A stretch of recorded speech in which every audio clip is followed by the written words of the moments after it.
Purchase your tracks today.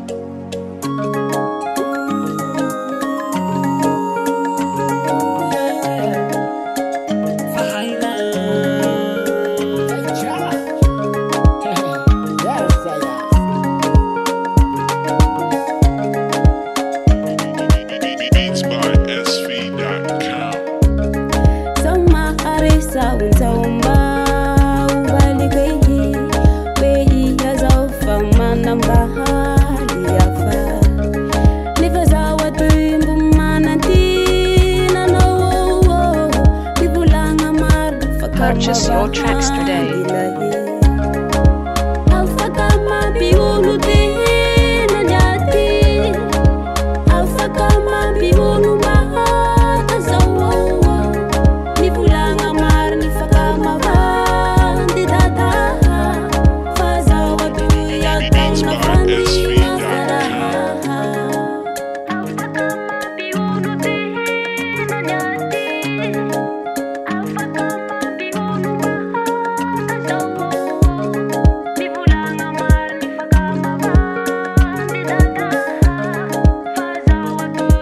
Purchase your tracks today.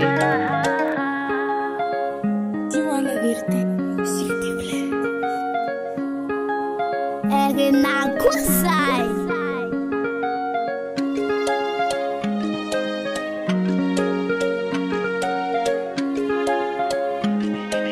Beats by SV.com.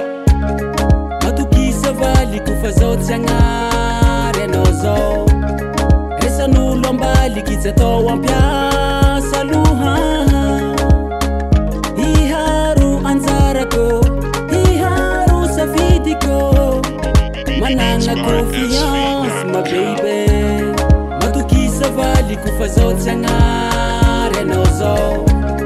Resan'olo ambali kitsa atao ampiasa aloha. Hiharo anjarako, hiharo safidiko. Manana confiance my baby.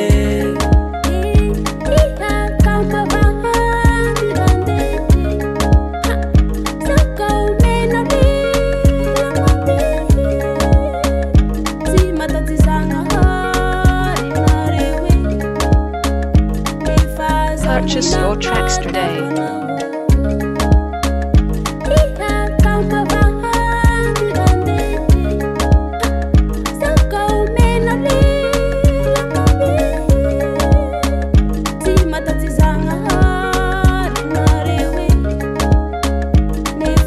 Purchase your tracks today.